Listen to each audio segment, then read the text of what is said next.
Many patients with rheumatoid arthritis tend to avoid exercise because they fear it might damage their joints or worsen their pain. But exercise is one of the critical steps in a successful treatment of rheumatoid arthritis.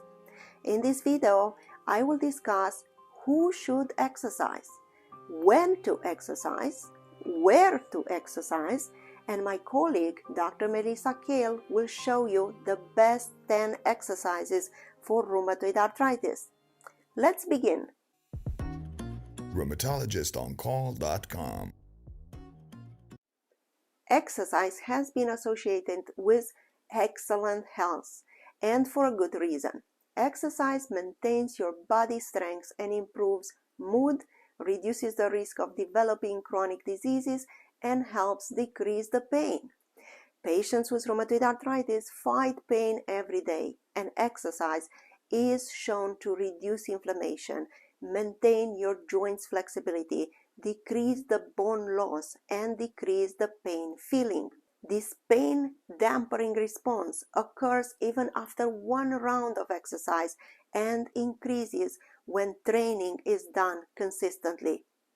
As such, exercise should be introduced early as an essential part of treating patients with rheumatoid arthritis. Who should exercise? Everyone. Long-term studies have shown that even people with rheumatoid arthritis can benefit from moderate intensity exercises. What I recommend to my patients is to find the right time of the day and make it as a routine. For patients that experience a lot of morning stiffness, I would recommend starting the day with gentle stretching exercises. As you start feeling better and your disease is better controlled, you can incorporate other types of exercises. If you feel exhausted, schedule just short exercise intervals and split them through the day. In my online course, From Pain to Freedom, I introduce patients with rheumatoid arthritis to the rheumatoid arthritis healing formula that includes specific nutrient-based strategies to reduce the inflammation, along with an exercise program specifically designed for rheumatoid arthritis patients that is tailored to their needs. Where to exercise? Now, I believe the best place to exercise is where you feel good about exercising, either your home or in a class. It is better to have guidance, and here we offer you the help of Dr. Melissa Kale that will teach you in a bit the best 10 exercises for rheumatoid arthritis. I always recommend aquatic therapy and pool-based exercises to my rheumatoid arthritis patients, especially in the warm water. Exercise in the pool has less stress on your joints, as water takes away the pressure from your body to your joints. Look up a local pool or an arthritis program that could be available in your area. What are the best exercises for rheumatoid arthritis? You have to know there is no one fits all answer. The best exercise program is individualized and combines strength training, aerobic exercise, and, as I said, aquatic therapy. Before you start an exercise program, make sure you choose an exercise that is fun and convenient. You make realistic short and long-term goals, and you will identify what are the obstacles that are likely to keep you away from exercise schedule and plan to deal with them. You may find a friend or a family member to exercise with you, and you should keep an exercise log or a chart to see your progress. And reward yourself when you have achieved your goals. Now, let me introduce you to Dr. Melissa Kale, a licensed physical therapist and the founder of Chimera Health, that will show you the 10 best exercises for rheumatoid arthritis. Hello, my name is Dr. Melissa Kale. I'm a physical therapist and Pilates instructor. In this video, we're going to do 10 simple exercises for rheumatoid arthritis. So we're going to get your entire body moving to help reduce pain and stiffness. And we're going to use mostly seated exercises in a chair, a little bit of standing, and the only other prop that we're going to use is a loop exercise band, which if you do not have, you're welcome to use your hands for resistance when we get to that. So very low equipment, simple movements that you can use to get your body moving and get started in the day, or at any point you're just generally feeling stiff and sore. So we're going to start in sitting, and what you're going to want to do is have your feet flat on the ground, maybe scoot forward on your chair so that you can notice the weight of your feet on the floor. Feel the contact of all 10 toes. And then as you inhale, we're going to bring the shoulders up by the ears, open the chest, bring the shoulder blades back into some easy shoulder rolls. Inhale as we come up, exhale as you come down and around. Your hands, you can experiment with what feels best. You can either let them rest on your legs, you can bring them together. You can alternatively make the movement a little bigger by letting the elbows come out away from the body. Feel free to play with that just a bit, but just get some gentle movement here into those shoulders, coordinating with your breath. Let's try about 2 more. Inhale as you come up. Exhale as we come around. We're going to see if we can sit up really tall so that we have a neutral spine position. Your tailbone poking out behind you just a little bit. Very nice. And then on the next one, we're going to bring your palms down, seated cat-cow. So on your inhale, we're going to open the chest, look up toward the sky, creating a little bit of an arch in your back. And full breath in, let your ribs expand, and then exhale into cat, tucking the chin down, rounding your spine like you're trying to reach your vertebrae toward the back of the chair. So inhale to open up the chest. Gently look up if that's comfortable for your neck, or option to just continue looking forward and just move through the mid-back, low back. Exhale, round. Inhale as we open. My hands are just resting here. I'm not pushing with my arms. Exhale to round. And then continue forward and back into cat-cow, or option here to move this into a circle. So instead of going straight forward, I'm going to lean my ribs to the right, circle around, opening up into my cow, lean it to the left, circle it around. Pelvis stays steady. So I'm sitting into my sitting bones, circling and scooping the rib cage up and around like we're scooping out a bowl with a spatula. And then when you come to the front, we'll reverse the direction of your circle. Exhale through the rounding part of it. Inhale as we open the chest. Really nice mobility work for the entire low back, the rib cage, getting some work of your core muscles, your obliques on the side of the waist. Let's try one more time in this direction. Allow your neck to get involved a little bit if that feels good. And then once we come back to the center, we'll refine your neutral position, weight even on both sitting bones, a little bit of our tilt forward so we have the tailbones reaching behind you. Then we're going to rotate right hand to left knee, spiraling the ribs directly on top of the pelvis. So as you twist, you're not going to lean back or lean to the side. You have a string attached to the top of your head, imagine, and your spiral right on that center axis of that string. Unwind, left hand to right knee, keeping the chest open, almost leaning forward a bit to avoid leaning backwards as you rotate. Let the ribs expand in all directions. And then we'll unwind, right hand to left knee. This time, option to reach back, extend your arm toward the wall behind you, the window behind you. Add a little bit of a circle of the wrist. Circle the wrist the other way. And then unwind, left hand to right knee. Continue here. If you want to add the circle with your arm down, that's fine. Or reach the arm way back. Add a circle of the wrist. One direction. Left foot still glued to the ground. Crown of the head reaching to the sky. Circle the wrist the other way. Getting some of that synovial fluid moving within all those little joints in the wrist. Nice. Then we're going to come back to the center. Flip the palms up straight ahead in front of you. Reaching forward, our option to keep the elbows in, and we're going to wave the fingers. Pinky finger comes towards palm first, then ring finger, middle finger, first finger, thumb. Bring the hands in toward your chest, back of the hands together as you reach forward. Maybe even touch the back pinky side of your fingers to each other. Bring the hands back in, wave them back out, reaching forward. Wave the pinky finger in first, one finger at a time, reach it ahead, and then slowly come back. We're going to imagine like the air is thick. We have to put a little bit of effort to move through it. Palms come up to the sky. 2 more. Pinky finger first. Roll it through. Back of the hands. Stretch ahead. Sit up nice and tall. Hands come in. Reach the hands up. And one more time. Pinky finger comes in. We make a bit of a fist. Back of the knuckles come together. Spiral through. Reaching the back of the hands towards each other. Rotate. And palms finish up nice and ahead. Good. Then when you let your hands down, we're going to go ahead and grab your loop band if you've got it. Feet flat on the ground, maybe scoot forward a little bit more if you're not already, keeping that neutral spine, and gently press out against the band. So both knees, equal effort. See if you can do that without rounding in your back. So keeping the chest lifted. You can even do hands on pelvis if that helps you. Continue to hold for another breath.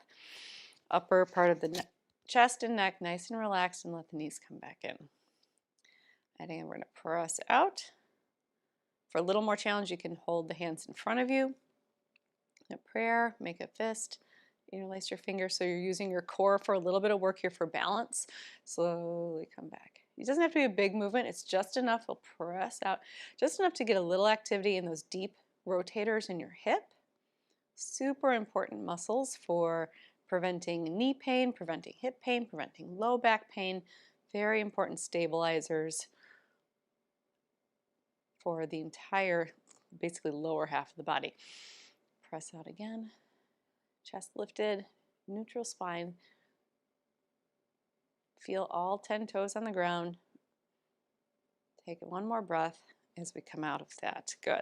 And then we're going to let the band, shimmy that band down.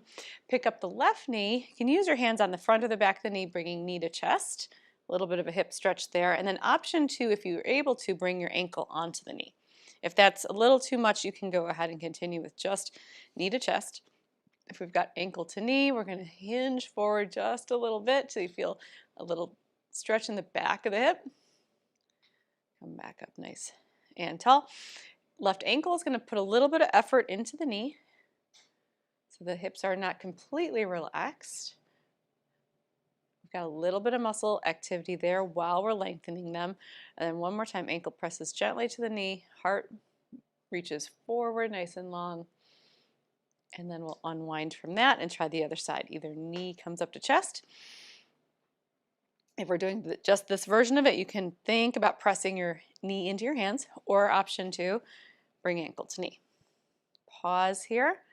Ankle is going to press into the knee just a bit as you lean forward. Really nice stretch for the piriformis muscle, which is a deep muscle in our hip. Tends to get ornery and cause irritation to the sciatic nerve because they're right next to each other, one right on top of the other, and in some people it even goes through, the nerve goes through that piriformis muscle in some people.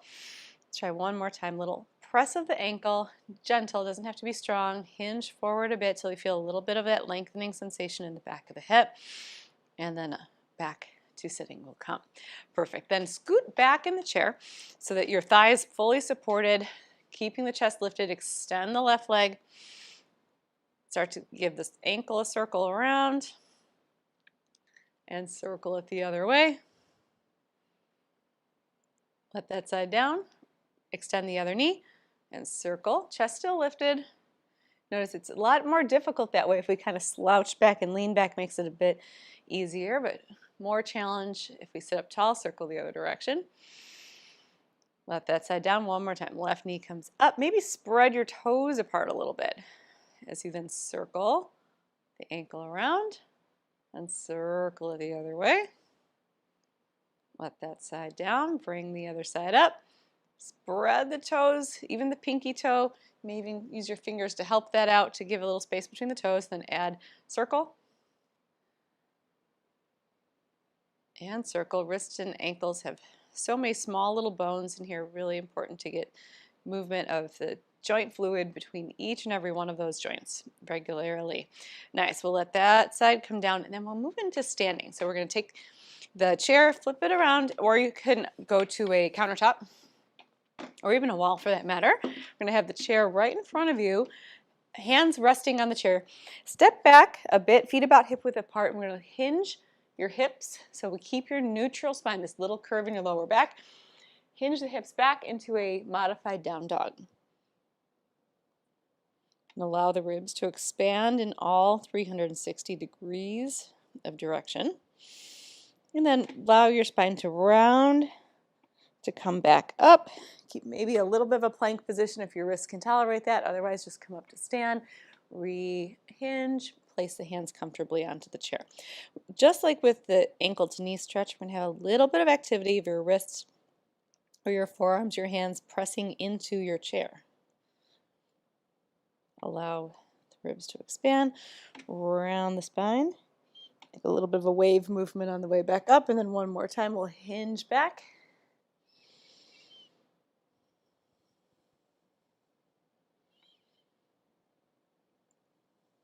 Notice the movement of the ribs as you breathe, and then round as we come back up. And then we're going to bring your feet together. Right hand is going to stay on the chair. We're going to lean towards it, so just a straight bend to the side, creating length. Left side of your rib cage is going to reach up away from the bottom pelvis. Continue with this version or option to reach the left arm up overhead into a side bend stretch. Pause here. And then use your side waist to pull yourself back up and then reach up and over. Again, option to leave the arm down if there's any shoulder issues with this, and then bring yourself back up to the center, and one more time. And reach up and over.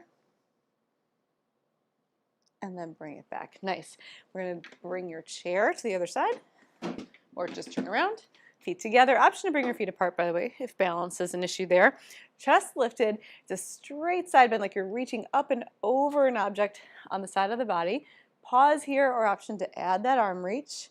Head is going to stay in line with the rest of the body, so we're going to try to avoid letting your head be floppy. Just keep it nice and part of the movement. So we're creating this big C shape of your entire spine, including the head and the neck. Reach the arm up and over again. As you side bend, we're going to keep that bottom shoulder facing forward so we don't round and rotate. Reach the arm back up to the sky. Stand with all 10 toes and your heels into the ground. One more time. Notice that contact. Feel the sensation of the earth so that it gives you a little bit of support and balance. Back up to the center. Good. Then we're going to face the chair, left leg behind you for a little bit of a hip flexor stretch. We'll find a lunge position, all 10 toes forward, and then tuck your tailbone down underneath you just a bit. My back knee is going to bend enough to allow that posterior tilt to happen. You should feel a little bit of a pull here in that front of that left hip. Chest lifted high, stay with that, or option then to add again another little side bend. Left arm coming up and then reaching over to the right. 2 full rounds of breath here. We'll unwind, step your feet together and try the other side. So all 10 toes forward, little posterior tilt of the pelvis. You should feel a little stretch in the front of that right hip. Pause there, or option to reach the right arm up. Keep that length in your lower back as you reach over to the other side. Allow yourself to breathe. And come back to the center. Very nice. I'm going to step your feet together, and then one more time finish with one more of these chair down dogs. Hinge the hips back. Take a breath. And round yourself back up. We'll finish in standing. Bring your hands together. Just a quick check of the balance. If you're feeling comfortable, let your arms rest down by your side. Maybe even close your eyes for a moment in standing. That's if you're feeling safe. A little bit of work on proprioception, getting to know where your body's at. Otherwise, keep those eyes open. And then we'll finish by inhaling, either leaving your arms down or option to add a big reach overhead inhale. And exhale, bring your hands to prayer. Fantastic job. Wonderful. Thank you so much for joining me. I hope your body feels a little more mobile, less stiff now. I hope that felt comfortable and good for your body. Thanks for joining me, and hope to see you another time. Thanks. If you suffer from rheumatoid arthritis, start practicing these exercises today. Start making these exercises part of your routine. These exercises will help you reduce fatigue, improve your mood, and most importantly, decrease your pain and inflammation.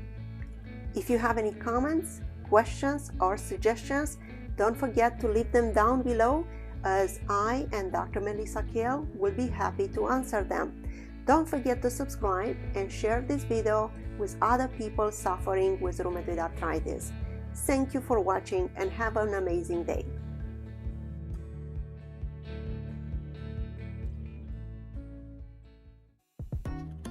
RheumatologistOnCall.com